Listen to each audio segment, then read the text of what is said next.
Hi guys, before we get into today's Beyond the Coverage video, I want to let you guys know I'm going live not once but twice in the coming weeks. The first one here in my hometown of Bend, Oregon on October 28th, and then I'm going over to Houston, Texas for November 4th. I'll put links down below so you guys can find them and get your tickets for the live audience if you want to be entertained with some bike stories from Chris Horner. Make sure you guys like and subscribe, and I'll get you into today's video of Beyond the Coverage. Welcome to Beyond the Coverage. I'm Chris Horner. In today's edition, well, I want to talk a little bit about Sepp Kuss, a little bit about Jumbo-Visma, because we all know that merger between Soudal Quick-Step and Jumbo-Visma never came together. Now we got the wonderful 2024 season coming up. And guys, we're in the middle of October right now, so the 24 season's not that far away. You guys sitting on the Chesterfield, you're like, Chris, you're crazy. You're already talking about the 24 season. How can I not be talking about the 24 season, though, when Jumbo-Visma and Soudal Quick-Step did not merge to make that super team, and Primoz Roglic is going over to Bora Hansgrohe to try to win the 24 Tour de France. That means when we get to the Tour de France, we got Jonas Vingegaard on Jumbo-Visma, which is going to be called Visma Lisa Bike for 2024. Remco Evenepoel is going to stay with Soudal Quick-Step, it looks like it. And, of course, Primoz Roglic, like I said, is going over to Bora Hansgrohe. But Tadej Pogačar is staying with UAE Team Emirates. So we got four big teams at next year's 2024 Tour de France, and that leaves out Ineos. Ineos don't even make the top four. They're going to have to shoot for a top 5 result at next year's Tour de France if the 4 favorites all arrive at the 24 Tour de France on good form. That means Ineos, who have dominated the Tour de France for a decade period, well, up until the last few seasons anyways, but that means they're going to have to try to fight to get that 5th spot. But Simon Yates might knock them off the 5th spot, so they might not even finish top 5. That means they might have to focus again on next year's Giro d'Italia, which brings me into my topic of what I really want to talk about on today's Beyond the Coverage. I want to talk about Sepp Kuss, because he just got done winning the Vuelta a España. Remember when we go all the way back and rewind the tape to 2013 when I won the Vuelta a España in 2013? Well, I joined Lampre, the Italian team, for 2014, and my focus that year was to go and try to win the Giro and go back-to-back Grand Tours, right? Now, Sepp Kuss could go to the Giro d'Italia next year and try to keep this winning streak going for Jumbo-Visma. They won the Giro d'Italia with Primoz Roglic, Jonas Vingegaard won the Tour de France, Sepp Kuss won the Vuelta a España, and now I'm saying, Sepp Kuss, you already did all 3 last year. You rode good at the Giro and helped Primoz Roglic win. You rode fantastic at the Tour de France and helped Jonas win there. And then, of course, you won the Vuelta a España in what was nothing less than spectacular on that battling with your teammates, Primoz Roglic, with Jonas Vingegaard on the Angliru stage and on the Tourmalet stage that preceded the Angliru stage, all the way talking about stages 13, between 13 and 17, where Sepp Kuss was marvelous at this year's Vuelta a España. And of course, he did win a stage there too. So he's on fine form. Can he go into the 2024 season and keep this winning streak going for Jumbo-Visma? I'm thinking, why not? We got Remco Evenepoel focused on the Tour de France. Jonas is focused on the Tour. Tadej Pogačar is going to the Tour. You know that. The Slovenian is going to want some redemption for losing the last 2 Tour de France's in 2023 and 2022. So you know Tadej Pogačar is going to focus on, of course, the Tour de France. We know the Giro organizers have already announced the course for this next coming season here for 2024 at the Giro. Probably won't have to worry about Remco, Tadej Pogačar, Primoz Roglic, or Jonas Vingegaard there. So who does he really have to worry? Well, I already told you earlier in the topic here when I said Geraint Thomas might have to focus on trying to win a Giro d'Italia because, of course, the Tour de France, if you're Ineos, ooh, that's slim pickings when you're going to the Tour de France, because I don't even know if they can finish top 5 at the Tour de France unless we can see a resurgence from the Colombian Egan Bernal come into some amazing form again since his crash in the back of the bus there in Colombia a couple years back, or Tom Pidcock has to come up again. Now, there is one rider I'm forgetting on Team Ineos, and I'm not really forgetting. I'm just leaving a little bit of drama for the end. And that's Carlos Rodriguez. The Spaniard was on good form throughout this season, and if he can get a little bit better, all of a sudden we could have Carlos Rodriguez. Tom Pidcock, I think, might be stretching it a little bit much in terms of fighting with those top 4 riders at the Tour de France. But I gotta believe when you're looking at Ineos, they're gonna want to bring those guys to the Tour de France, and they might save Geraint Thomas for the Giro d'Italia again. I tried to look and see if it was up on his listing, but we don't have anything set for Geraint Thomas on his calendar for next year in 2024. But if you wore the pink jersey this 2023 edition Giro and only lost it to one Primoz Roglic that was flying on the penultimate individual time trial stage there in 2023, I gotta believe if you're Ineos and you have no shot at winning the Tour de France, well, you got to focus again on that Giro, and you bring Geraint Thomas there, maybe one other rider, maybe save Carlos Rodriguez, who could have the experience of going into another Tour de France again under his belt for later, because Carlos Rodriguez certainly looks like a rider that could increase his form and start riding with those top 4 favorites on the butterfly effect and beyond the coverage up here on the podium.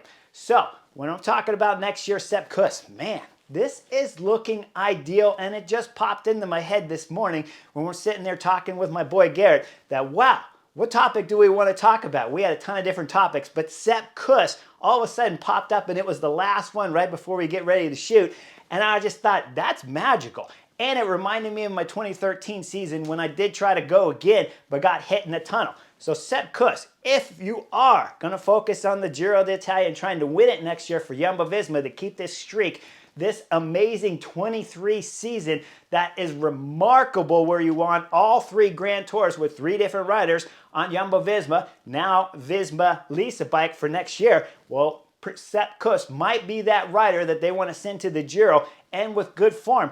Is there anyone out there that's going to argue with me that Sepp Kuss could win the Giro d'Italia and go back-to-back Grand Tours?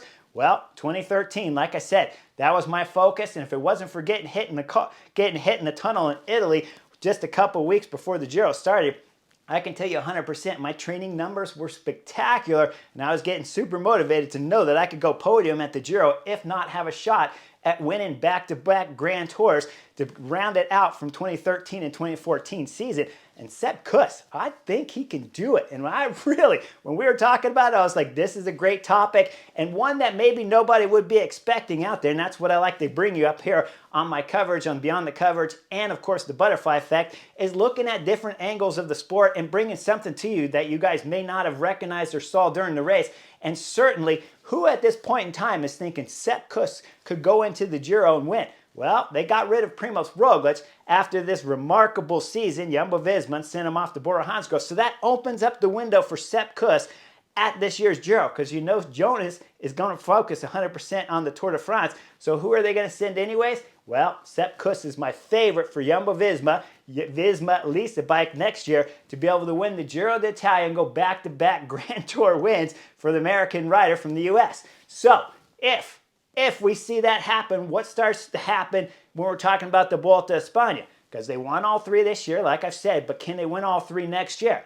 Well, I don't have Jonas Vingegaard down as my outright favorite to win the Tour de France, but I have him on even terms with Tadej Pogačar and Primoz Roglic to have 3 top favorites to win the Tour de France. And then Remco Evenepoel, yes, I have him in the top 4 for sure, but a little bit behind those top 3 guys at the Tour de France. So let's say Jonas Vingegaard wins the Tour de France and they get Sepp Kuss going to the Giro, and let's just say for, giggles, that Sepp Kuss wins the Giro, which is a little bit more realistic than giggles when you look at it, because Geraint Thomas might be his only real competition going into next year's Giro, along with Jai Hindley. We'll see what Kian Utebrooks does from Bora-Hansgrohe, because I've seen a lot of times where Kian Utebrooks is talking about doing the Giro, and I've read spots where Jai Hindley will not focus on necessarily the Tour de France, but will focus on going to the Giro. So there's 3 riders right there that Sepp Kuss are going to have to go against, but Geraint Thomas could still be the big-time favorite with those longer TTs and how well of form he's looking at when we're talking about last year. Of course, he's going to be getting up there in age. I think he's going to be about 38 years of age when the Giro starts proper next year. So can Geraint Thomas get a little bit of redemption from 2023's loss at the Giro d'Italia and the beatdown at the Vuelta a España after all those crashes and bad luck that he had at the end of the season? Can he bring that form back up and battle against a Sepp Kuss? Will they send Sepp Kuss? I don't know, but I think they might when I'm looking at it, because he looks like the outright favorite to be able to win the Giro d'Italia for Visma Lease bike. Now, let's go in and say Jonas Vingegaard does win that Tour de France and they get back-to-back Grand Tours. Well, who's to say Jonas Vingegaard won't focus on doing the Vuelta a España again? And we could have another remarkable 2024 Vuelta a España edition, because if Primoz Roglic doesn't win the Tour, you know he's going to the Vuelta to try to win 4 Vuelta a Españas and go in there and start setting some records in there in terms of riders winning the most Vuelta a Españas. And then Tadej Pogačar. What does that Slovenian have to do if he loses a Tour de France for the 3rd time? Now, you guys know when we're talking about 2022, I think Tadej Pogačar was the best rider at that year's Tour de France, but came up 1 Coca-Cola and 1 Snickers short when we're talking about that magnificent Stage 11 when they went up Col de Granat and Jonas Vingegaard dislodged Tadej Pogačar. But either way, Tadej Pogačar lost in 2022, he lost in 2023, and that's 2 losses back-to-back. So if he loses again in 2024, you got to imagine that the Slovenian from UAE Team Emirates might have a little pressure put on his shoulder to go over to the Vuelta a España and race this next season in 24 at the Vuelta a España. So we can see Jonas Vingegaard trying to go for Giro, Tour, Vuelta victories for Visma Lease Bike. And Primoz Roglic, you know, if he loses the Tour de France to Jonas, he's definitely going to go to the Vuelta. Tadej Pogačar will need to make up for 3 losses all back-to-back at the Tour de France. Remco Evenepoel, well, he might miss the Vuelta a España if he loses the Tour de France, because I don't think there's a ton of pressure on Remco Evenepoel to win the Tour de France for pseudo-quick-step. Maybe a ton of pressure to go good and podium at the Tour de France, top 5 for sure. But pressure to actually win the Tour de France against Primoz Roglic, Jonas Vingegaard, and Tadej Pogačar, that might be asking a lot of weight to put on the pseudo-quick-step shoulders of the Belgian rider and expect him to win next year's Tour de France. But if he doesn't, he may even show up at the Vuelta a España too. Although I'd seriously doubt it, because they're pretty close. And like I said, not a ton of pressure on my mind for Remco Evenepoel to win this year's Tour de France. So I would highly doubt that he shows up at the Vuelta a España. But when we're talking about next season for Visma Lease Bike, Sepp Kuss, are you going to do the Giro d'Italia? That's the question I'm asking right up here on Beyond the Coverage. And I think, as I'm sitting up here on the podium, Sepp Kuss, you should try to go for back-to-back Grand Tour victories. And next year's Giro d'Italia is the race that's coming up next. So if you want to be back-to-back Grand Tour winner, and when I'm looking at the team lineup there at the Giro d'Italia next year, it looks like a golden opportunity for the rider from the U.S. to win back-to-back Grand Tours. Make sure you guys like and subscribe. I'll see you on the next edition of Beyond the Coverage real soon.